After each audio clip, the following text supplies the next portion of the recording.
नमस्कार दोस्तों, स्वागत है आप सभी का हमारे चैनल पौराणिक लोक पर। ओम श्री विष्णवे नमः। ओम श्री बृहस्पते नमः। प्रिय माताओं, बहनों, देवियों, श्रावण मास की पावन बेला चल रही है। यह महीना भगवान शिव को अत्यंत प्रिय होता है, लेकिन साथ ही यह भगवान विष्णु की पूजा के लिए भी विशेष फलदायी माना जाता है। कहते हैं कि श्रावण के बृहस्पतिवार को जो भी व्यक्ति सच्चे हृदय से भगवान विष्णु और बृहस्पति देव की पूजा करता है, उसकी सभी मनोकामनाएं पूर्ण होती हैं। उसे विद्या, मान सम्मान, प्रतिष्ठा और सुख समृद्धि की प्राप्ति होती है। तो आइए बहनों, श्रावण के इस बृहस्पतिवार को प्रभु श्री लक्ष्मी नारायण जी के चरण कमलों का ध्यान करते हुए हम सब मिलकर सुनते हैं अथ श्री बृहस्पति देव की व्रत कथा। प्राचीन समय की बात है। एक नगर में प्रतापी और दानी राजा रहा करते थे। राजा अत्यंत दानी, ब्राह्मणों को आदर देने वाले और निर्धनों के सहायक थे। वे हर गुरुवार को भगवान विष्णु और बृहस्पति देव का व्रत करते, पीले वस्त्र धारण करते, केले के पेड़ की पूजा करते और चने की दाल तथा गुड़ का प्रसाद वितरित करते थे। उनकी भक्ति से राज्य में वर्षा समय पर होती, फसलें लहलहाती, प्रजा सुखी थी।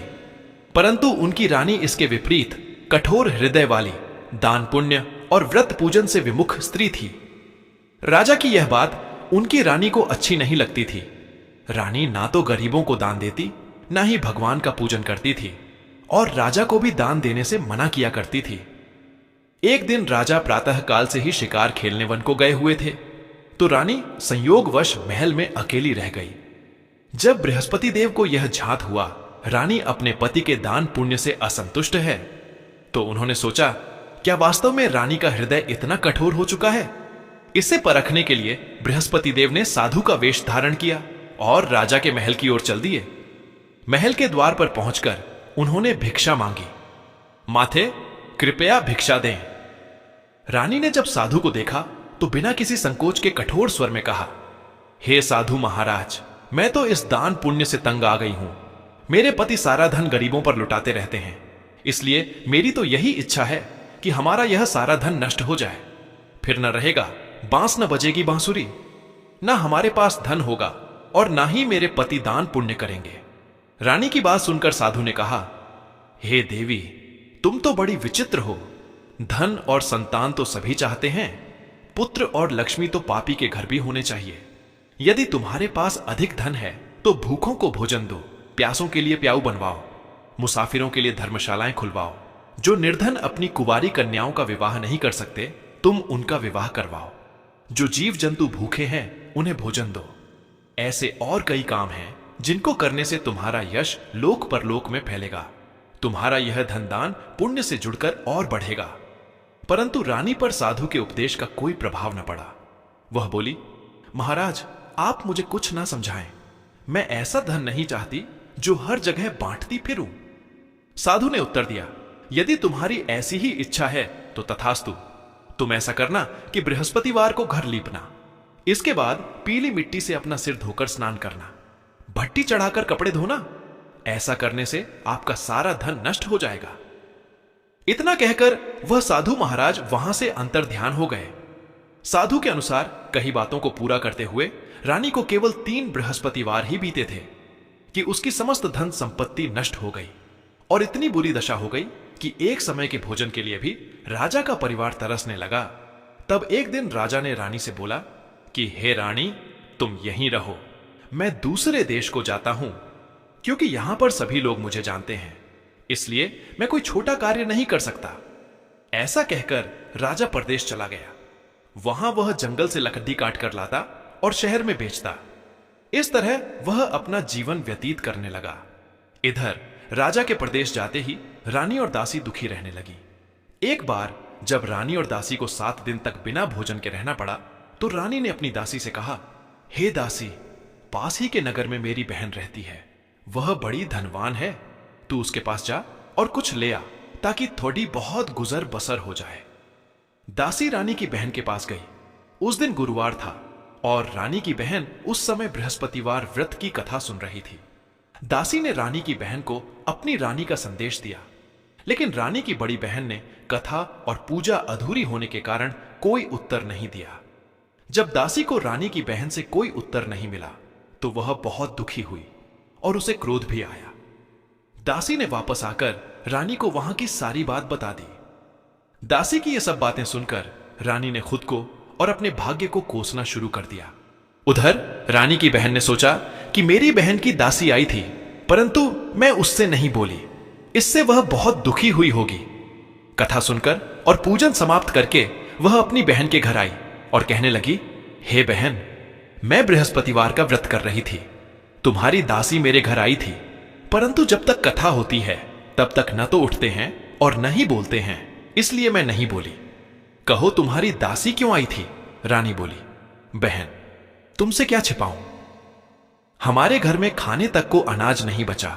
और ऐसा कहते कहते रानी की आंखें भर आईं। उसने दासी समेत पिछले 7 दिनों से भूखे रहने तक की बात अपनी बहन को विस्तार पूर्वक सुना दी। रानी की बहन बोली, देखो बहन, भगवान बृहस्पति देव सबकी मनोकामना को पूर्ण करते हैं। देखो, शायद तुम्हारे घर में अनाज रखा हो। पहले तो रानी को विश्वास नहीं हुआ, पर बहन के आग्रह करने पर उसने अपनी दासी को अंदर भेजा तो उसे सचमुच अनाज से भरा एक बर्तन मिल गया। यह देखकर दासी को बड़ी हैरानी हुई। दासी रानी से कहने लगी, हे रानी, जब हमको भोजन नहीं मिलता तो हम व्रत ही तो करते हैं, इसीलिए क्यों ना इनसे व्रत और कथा की विधि पूछ ली जाए ताकि हम भी व्रत कर सकें। तब रानी ने अपनी बहन से बृहस्पतिवार व्रत के बारे में पूछा। उसकी बहन ने बताया, बृहस्पतिवार के व्रत में चने की दाल और गुड़ से विष्णु भगवान और केले की जड़ में पूजन करें तथा दीपक जलाएं, व्रत कथा सुने और पीला भोजन ही करें। इससे बृहस्पति देव प्रसन्न होते हैं। व्रत और पूजन विधि बताकर रानी की बहन अपने घर को लौट गई। 7 दिन के बाद जब गुरुवार आया तो रानी और दासी ने व्रत रखा। घुड़साल में जाकर चना और गुड़ लेकर आई, फिर उससे केले की जड़ तथा विष्णु भगवान का पूजन किया। अब पीला भोजन कहां से आए, इस बात को लेकर दोनों बहुत दुखी थे। चूंकि उन्होंने व्रत रखा था, इसलिए बृहस्पति देव उनसे प्रसन्न थे। इसलिए वे एक साधारण व्यक्ति का रूप धारण कर 2 थालों में सुंदर पीला भोजन दासी को दे गए। भोजन पाकर दासी प्रसन्न हुई और फिर रानी के साथ मिलकर भोजन ग्रहण किया। उसके बाद वे सभी गुरुवार को व्रत और पूजन करने लगी। बृहस्पति भगवान की कृपा से उनके पास फिर से धन संपत्ति आ गई, परंतु रानी फिर से पहले की तरह आलस्य करने लगी। तब दासी बोली, देखो रानी, तुम पहले भी इस प्रकार आलस्य करती थी, तुम्हें धन रखने में कष्ट होता था, इस कारण तुम्हारा सभी धन नष्ट हो गया था। और अब जब भगवान बृहस्पति की कृपा से धन मिला है तो तुम्हें फिर से आलस्य होता है। रानी को समझाते हुए दासी कहती है कि बड़ी मुसीबतों के बाद हमने यह धन पाया है, इसलिए हमें दान पुण्य करना चाहिए। भूखे मनुष्यों को भोजन कराना चाहिए और धन को शुभ कार्यों में खर्च करना चाहिए, जिससे तुम्हारे कुल का यश बढ़ेगा, स्वर्ग की प्राप्ति होगी और पितृ प्रसन्न होंगे। दासी की बात मानकर रानी अपना धन शुभ कार्यों में खर्च करने लगी, जिससे पूरे नगर में उसका यश फैलने लगा। इधर एक दिन राजा दुखी होकर जंगल में एक पेड़ के नीचे आसन जमाकर बैठ गया। वह अपनी दशा को याद करके व्याकुल होने लगा। बृहस्पतिवार का दिन था। एकाएक उसने देखा कि निर्जन वन में एक साधु प्रकट हुए। वह साधु वेश में स्वयं बृहस्पति देवता थे। लकड़हारे के सामने आकर बोले, हे लकड़हारे, इस सुनसान जंगल में तू चिंता मग्न क्यों बैठा है? लकड़हारे ने दोनों हाथ जोड़कर प्रणाम किया और उत्तर दिया, महात्मा जी, आप सब कुछ जानते हैं, मैं क्या कहूं? यह कहकर रोने लगा और साधु को अपनी आत्मकथा सुनाई। महात्मा जी ने कहा, तुम्हारी स्त्री ने बृहस्पति के दिन बृहस्पति भगवान का निरादर किया है, जिसके कारण रुष्ट होकर उन्होंने तुम्हारी यह दशा कर दी। अब तुम चिंता को दूर करके मेरे कहने पर चलो तो तुम्हारे सब कष्ट दूर हो जाएंगे और भगवान पहले से भी अधिक संपत्ति देंगे। तुम बृहस्पति के दिन कथा किया करो। 2 पैसे के चने और गुड़ लाकर उसका प्रसाद बनाओ और शुद्ध जल से लोटे में शक्कर मिलाकर अमृत तैयार करो। कथा के पश्चात अपने सारे परिवार और सुनने वाले प्रेमियों में अमृत व प्रसाद बांटकर आप भी ग्रहण करो। ऐसा करने से भगवान तुम्हारी सब मनोकामनाएं पूरी करेंगे। साधु के ऐसे वचन सुनकर लकड़हारा बोला, हे प्रभु, मुझे लकड़ी बेचकर इतना पैसा नहीं मिलता जिससे भोजन के उपरांत कुछ बचा सकूं। मैंने कई रात्रि स्वप्न में अपनी स्त्री को व्याकुल देखा है। मेरे पास कुछ भी नहीं जिससे मैं उसकी खबर मंगा सकूं। साधु ने कहा, हे लकड़हारे, तुम किसी बात की चिंता मत करो। बृहस्पति के दिन तुम रोजाना की तरह लकड़ियां लेकर शहर को जाओ। तुमको रोज से दुगुना धन प्राप्त होगा, जिससे तुम भली भांति भोजन कर लोगे तथा बृहस्पति देव की पूजा का सामान भी आ जाएगा। इतना कहकर साधु अंतर ध्यान हो गए। धीरे धीरे समय व्यतीत होने पर फिर वही बृहस्पतिवार का दिन आया। लकड़हारा जंगल से लकड़ी काटकर किसी शहर में बेचने गया। उसे उस दिन और दिनों से अधिक पैसा मिला। राजा ने चना गुड़ आदि लाकर गुरुवार का व्रत किया। उस दिन से उसके सभी क्लेश दूर हुए, परंतु जब दोबारा गुरुवार का दिन आया तो राजा बृहस्पतिवार का व्रत करना भूल गया। इस कारण बृहस्पति भगवान नाराज हो गए। उस दिन उस नगर के राजा ने विशाल यज्ञ का आयोजन किया तथा शहर में यह घोषणा करा दी कि कोई भी मनुष्य अपने घर में भोजन न बनाए, न आग जलाए। समस्त जनता मेरे यहां भोजन करने आए। इस आज्ञा को जो न मानेगा उसे फांसी की सजा दी जाएगी। इस तरह की घोषणा संपूर्ण नगर में करवा दी गई। राजा की आज्ञानुसार शहर के सभी लोग भोजन करने गए, लेकिन लकड़हारा कुछ देर से पहुंचा, इसलिए राजा उसको अपने साथ घर लेवा ले गए और ले जाकर भोजन करा रहे थे। तभी रानी की दृष्टि उस खूंटी पर पड़ी जिस पर उसका हार लटका हुआ था। वह हार वहां पर दिखाई नहीं दिया। रानी ने निश्चय किया कि मेरा हार इस लकड़हारे ने चुरा लिया है। राजा ने उसी समय सिपाहियों को बुलाकर उसको कारागार में डलवा दिया। जब लकड़हारा कारागार में पड़ गया और बहुत दुखी होकर विचार करने लगा कि न जाने कौन से पूर्व जन्म के कर्म से मुझे यह दुख प्राप्त हुआ है, ऐसा सोचते हुए वो उसी साधु को याद करने लगा जो कि जंगल में मिला था। उसी समय तत्काल बृहस्पति देव साधु के रूप में प्रकट हुए और उसकी दशा को देखकर कहने लगे, अरे मूर्ख, तूने बृहस्पति देव की कथा नहीं करी, इस कारण तुझे दुख प्राप्त हुआ है। अब चिंता मत कर। बृहस्पतिवार के दिन कारागार के दरवाजे पर 4 पैसे पड़े मिलेंगे। उनसे तू बृहस्पति देव की पूजा करना, तेरे सभी कष्ट दूर हो जाएंगे। बृहस्पति के दिन उसे 4 पैसे मिले। लकड़हारे ने कथा कही।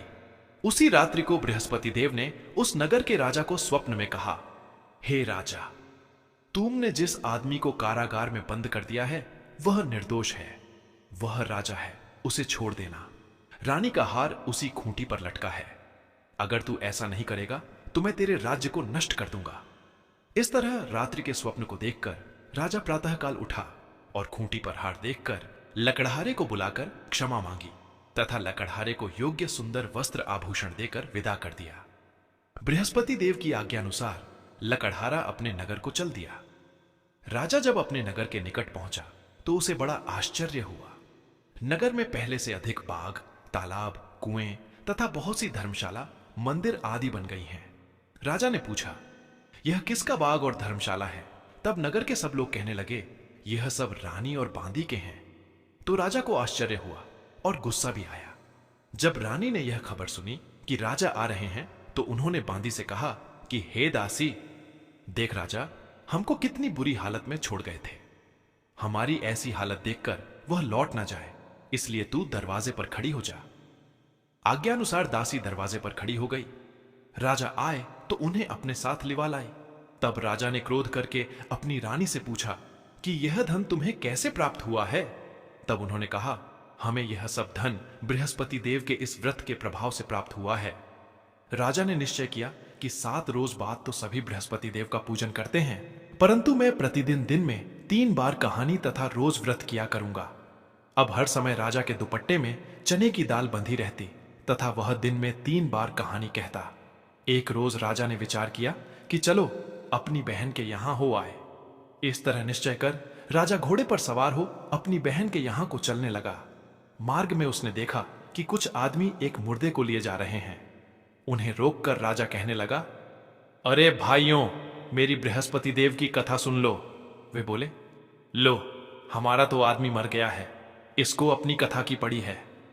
परंतु कुछ आदमी बोले, अच्छा कहो, हम तुम्हारी कथा भी सुनेंगे।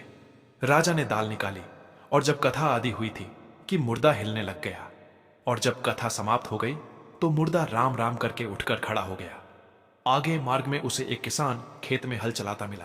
राजा ने उसे देख और उससे बोले, अरे भैया, तुम मेरी बृहस्पतिवार की कथा सुन लो। किसान बोला, जब तक मैं तेरी कथा सुनूंगा तब तक 4 हरैया जोत लूंगा। जा अपनी कथा किसी और को सुनाना। इस तरह राजा आगे चलने लगा।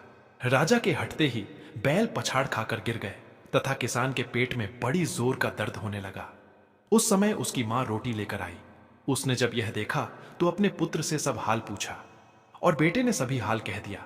तो बुढ़िया दौड़ी दौड़ी उस घुड़सवार के पास गई और उससे बोली कि मैं तेरी कथा सुनूंगी, तू अपनी कथा मेरे खेत पर चलकर ही कहना। राजा ने बुढ़िया के खेत पर जाकर कथा कही, जिसके सुनते ही वह बैल उठ खड़े हुए तथा किसान के पेट का दर्द भी बंद हो गया। अगले दिन राजा अपनी बहन के घर पहुंचा। बहन ने भाई की खूब मेहमानी की। दूसरे रोज प्रातःकाल राजा जगा तो वह देखने लगा कि सब लोग भोजन कर रहे हैं। राजा ने अपनी बहन से कहा, ऐसा कोई मनुष्य है जिसने भोजन नहीं किया हो, मेरी बृहस्पतिवार की कथा सुन ले। बहन बोली, हे भैया, यह देश ऐसा ही है कि पहले यहां लोग भोजन करते हैं, बाद में अन्य काम करते हैं। अगर कोई पड़ोस में हो तो देख आती हूं। ऐसा कहकर देखने चली गई, परंतु उसे कोई ऐसा व्यक्ति नहीं मिला जिसने भोजन न किया हो। अतः वह एक कुम्हार के घर गई जिसका लड़का बीमार था। उसे मालूम हुआ कि उनके यहां 3 रोज से किसी ने भोजन नहीं किया है। रानी ने अपने भाई की कथा सुनने के लिए कुम्हार से कहा। वह तैयार हो गया। राजा ने जाकर बृहस्पतिवार की कथा कही, जिसको सुनकर उसका लड़का ठीक हो गया। अब तो राजा की प्रशंसा होने लगी। एक रोज राजा ने अपनी बहन से कहा कि हे बहन, हम अपने घर को जाएंगे, तुम भी तैयार हो जाओ। राजा की बहन ने अपनी सास से कहा। सास ने कहा, हां चली जा, परंतु अपने लड़कों को मत ले जाना, क्योंकि तेरे भाई के कोई औलाद नहीं है। बहन ने अपने भैया से कहा, हे भैया, मैं तो चलूंगी पर कोई बालक नहीं जाएगा। राजा बोला, जब कोई बालक नहीं चलेगा तब तुम ही क्या करोगी। बड़े दुखी मन से राजा अपने नगर को लौट आया। राजा ने अपनी रानी से कहा, हम निर्वंशी हैं, हमारा मुंह देखने का धर्म नहीं है और कुछ भोजन आदि नहीं किया। रानी बोली, हे प्रभु, बृहस्पति देव ने हमें सब कुछ दिया है, वह हमें औलाद अवश्य देंगे। उसी रात को बृहस्पति देव ने राजा से स्वप्न में कहा, हे राजा, उठ, सभी सोच त्याग दे, तेरी रानी गर्भ से है। राजा की यह बात सुनकर बड़ी खुशी हुई। 9वें महीने में उसके गर्भ से एक सुंदर पुत्र पैदा हुआ। तब राजा बोला, हे रानी, स्त्री बिना भोजन के रह सकती है पर बिना कहे नहीं रह सकती। जब मेरी बहन आए तो मुझसे कुछ कहना मत। रानी ने सुनकर हां कर दिया। जब राजा की बहन ने यह शुभ समाचार सुना तो वह बहुत खुश हुई तथा बधाई लेकर अपने भाई के यहां आई। तभी रानी ने कहा, घोड़ा चढ़कर तो नहीं आई, गधा चढ़ी आई। राजा की बहन बोली, भाभी, मैं इस प्रकार न कहती तो तुम्हें औलाद कैसे मिलती। मित्रों, संसार में जो मनुष्य सद्भावना से भगवान जी का पूजन व्रत सच्चे हृदय से करते हैं तो उनकी सभी मनोकामनाएं पूर्ण करते हैं। जैसी सच्ची भावना से रानी और राजा ने उनकी कथा का गुणगान किया तो उनकी सभी इच्छाएं बृहस्पति देव जी ने पूर्ण की थीं। इसलिए पूर्ण कथा सुनने के बाद प्रसाद लेकर जाना चाहिए। हृदय से उसका मनन करते हुए जयकारा बोलना चाहिए। बोलो, बृहस्पति देव की जय, भगवान विष्णु की जय। अब सुनते हैं दूसरी कथा। प्राचीन काल में एक ब्राह्मण रहता था। वह बहुत निर्धन था। उसके कोई संतान नहीं थी। उसकी स्त्री बहुत मलिनता के साथ रहती थी। वह ना तो स्नान करती और ना ही किसी देवता का पूजन करती। इस सब से ब्राह्मण देवता बड़े दुखी थे। बेचारे बहुत अपनी स्त्री से कुछ कहते थे, किंतु उसका कुछ परिणाम न निकला। भगवान की कृपा से ब्राह्मण की स्त्री को कन्या रूपी रत्न पैदा हुआ। कन्या बड़ी होने पर प्रातः स्नान करके विष्णु भगवान का जाप व बृहस्पतिवार का व्रत करने लगी। अपने पूजन पाठ को समाप्त करके विद्यालय जाती तो अपनी मुट्ठी में जौ भर के ले जाती और पाठशाला के मार्ग में डालती जाती। तब ये जौ स्वर्ण के हो जाते तो लौटते समय उनको बीन कर घर ले आती थी। एक दिन वह बालिका सूप में उस सोने के जौ को फटक कर साफ कर रही थी कि उसके पिता ने देख लिया और कहा, हे बेटी, सोने के जौ के लिए सोने का सूप होना चाहिए। दूसरे दिन बृहस्पतिवार था। इस कन्या ने व्रत रखा और बृहस्पति देव से प्रार्थना करके कहा, मैंने आपकी पूजा सच्चे मन से की हो तो मेरे लिए सोने का सूप दे दो। बृहस्पति देव ने उसकी प्रार्थना स्वीकार कर ली। रोजाना की तरह वह कन्या जौ फैलाती हुई जाने लगी। जब लौटकर जौ बीन रही थी तो बृहस्पति देव की कृपा से सोने का सूप मिला।